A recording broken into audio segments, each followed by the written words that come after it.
الحمدللہ رب العالمین والعاقبۃ للمتقین الصلاۃ والسلام علی سید الانبیاء والمرسلین الصلاۃ والسلام علی عبدہ ورسولہ محمد المصطفیٰ امام الانبیاء خاتم النبیین وعلی آلہ اصحابہ الطیبین الطاہرین رضوان اللہ تعالی علیہم اجمعین.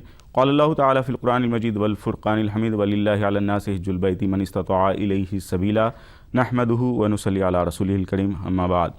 ہزار بار بشو امدہ ہنزم مشکو گلاب ہنوز نام تو گفتن کمال بے ادبیست ادب گاہی است زیر آسماز عرش نازک تر نفس گم کردمی آید جنید و بایزید اینجا. ناظرین السلام علیکم ورحمۃ اللہ وبرکاتہ. آپ کا میزبان سید کاظم شرفی فضائل حج پروگرام میں آپ تمام کا خیر مقدم کرتا ہے. ناظرین، جیسا کہ روزانہ ہم آپ کی معلومات کے لیے حج امور پر جو اہم اور ضروری مسائل ہیں اس پر گفتگو کر رہے ہیں، آپ کے سوالات کے جوابات دے رہے ہیں. آج ہم نے جن مہمانوں کو آج کے اس پروگرام میں مدعو کیا ہے، سب سے پہلے میں ان کا تعارف کروا دیتا ہوں. میرے سیدھی جانب تشریف رکھتے ہیں حضرت علامہ پروفیسر عبد المعید صاحب، head of the department Arabic, Maulana Azad National Urdu University. محترم، پروگرام میں آپ کا خیر مقدم ہے. آپ کے پہلو میں تشریف رکھتے ہیں پروفیسر ایس اے شکور صاحب، special officer Andhra Pradesh state حج کمیٹی. محترم، پروگرام میں آپ کا بھی خیر مقدم ہے. اور آپ کے پہلو میں تشریف رکھتے ہیں جناب عبد الحمید صاحب، ڈپٹی کلیکٹر اور ایگزیکٹو افسر آندھرا پردیش اسٹیٹ حج کمیٹی. حمید صاحب، آپ کا بھی پروگرام میں خیر مقدم ہے. ناظرین، آئیے گفتگو کا آغاز کرتے ہیں. آج حج امور پر جو انتظامات ہوتے ہیں پورے ہندوستان میں کئی امبارکیشن پوائنٹس بنائے گئے ہیں. بہت سے مقامات سے فلائٹس روانہ ہو چکی ہیں. کئی جو ہماری ریاستیں ہیں ہندوستان کی، آندھرا پردیش کے امور سے متعلق آج آپ کو معلومات فراہم کی جائیں گی. اس کے علاوہ اور بھی جو اہم معلومات ہیں وہاں پر حاجیوں کو کن چیزوں کا خیال رکھنا چاہیے اس پر گفتگو کی جائے گی. سب سے پہلے ہمارے ساتھ موجود ہیں پروفیسر ایس اے شکور صاحب، ان سے گفتگو کرتے ہیں. شکور صاحب، جو مرکزی حج کمیٹی ہے اس مرتبہ کوٹے میں کمی آئی ہے اور بڑے احتیاط سے کام کیا گیا ہے، اور پھر یہ بھی ہے کہ جو حاجی صاحبان جن کے خرے میں عازمین کے نام آ گئے ہیں ان پوروں کو موقع دیا گیا ہے. اس کے علاوہ مزید اور کیا اہم باتیں ہیں جس کا خیال رکھا گیا ہے اور عازمین جو ہیں اس سے فائدہ اٹھا سکتے ہیں؟ دیکھیے، کوٹا تو حج کمیٹی کا جو کوٹا الاٹ کیا گیا تھا ہر اسٹیٹ کے لیے سینٹرل حج کمیٹی کی جانب سے، وہ کوٹے میں جتنے عازمین ہیں ان تمام کو روانہ کیا جائے گا. اور جہاں تک انتظامات کا تعلق ہے، ریاستی حج کمیٹیاں اپنی اپنی جگہ پر وہ انتظامات کر رہی ہیں. جیسے کہ جو اضلاع سے عازمین آتے ہیں یہاں پر حیدرآباد میں حج ہاؤس میں ان کے رہنے کا، طعام کا، قیام کا، وہ سارے انتظامات بھی تیزی کے ساتھ جاری ہیں. ریاست کی جانب سے جتنے بھی انتظامات ہو سکتے وہ ریاستی حکومت کی جانب سے اور ریاستی حج کمیٹی کی جانب سے وہ انتظامات تیزی کے ساتھ جاری ہیں. جی شکور صاحب، فلائٹس کا آغاز آندھرا پردیش میں جو ہے 25 تاریخ سے ہو رہا ہے. جو عازمین آ رہے ہیں حج ہاؤس تک، اضلاع کے بھی ہیں، اس میں بہت سے لوگ ہیں. لگیج کے تعلق سے بڑا احتیاط کی ضرورت رکھی جاتی ہے. کتنا لگیج لانا چاہیے اور کن چیزوں کا خیال رکھنا چاہیے؟ کب تک حج ہاؤس پہنچ جانا چاہیے ان عازمین کو؟ دیکھیے، اضلاع کے جتنے بھی عازمین ہیں وہ 48 گھنٹے پہلے رپورٹ کرنا ہے. ویسے حیدرآباد کے عازمین کو بھی 48 گھنٹے پہلے رپورٹ کرنا ہے، لیکن وہ بعد میں واپس چلے جاتے اپنے اپنے مکان، پھر جو ہے 10 گھنٹے قبل ان کو حج ہاؤس میں حاضر ہونا ہے. جہاں تک اضلاع کے ہے وہ 48 آورز پہلے آ جائیں گے حج ہاؤس کو. اور لگیج کا جہاں تک تعلق ہے 22 کلو کے 2 سوٹ کیس ہونی چاہیے، یعنی کہ 44 کلو 44 kgs. اس کے علاوہ جو ہینڈ کیری ہوتا ہے وہ 8 کلو کا ہینڈ کیری ہونا چاہیے. تو اس میں بڑی احتیاط کرنی چاہیے کہ سوٹ کیس جو ہے ہونا چاہیے. اور اکثر یہ ہوتا ہے کہ بعض بیگس وغیرہ میں لاتے ہیں تو اس سے بڑی مشکلات ہوتی ہے. تو 22 کلو کے 2 سوٹ کیس اور ایک 8 کلو کا ہینڈ کیری ہونا چاہیے. ہمارے ساتھ موجود ہیں عبد الحمید صاحب، ڈپٹی کلیکٹر اور ایگزیکٹو افسر آندھرا پردیش اسٹیٹ حج کمیٹی. ان سے بھی گفتگو کرتے ہیں. محترم، جو عازمین یہاں سے روانہ ہو جاتے ہیں وہاں پر کن چیزوں کا خیال انہیں ضروری رکھنا چاہیے اور کیا کیا سہولتیں وہاں کی حکومت کی جانب سے پہنچائی جاتی ہے؟ یہاں سے جانے والے عازمین کو وہاں پر کن چیزوں کا خیال رکھنا چاہیے؟ یہاں سے جو عازمین حج جا رہے ہیں، پہلے تو ایک انٹرنیشنل ٹریولر بن کر دوسرے ملک کو وہ جا رہے ہیں، تو وہاں کی حکومت کے جو قانون ہے اس کا خیال رکھنا چاہیے.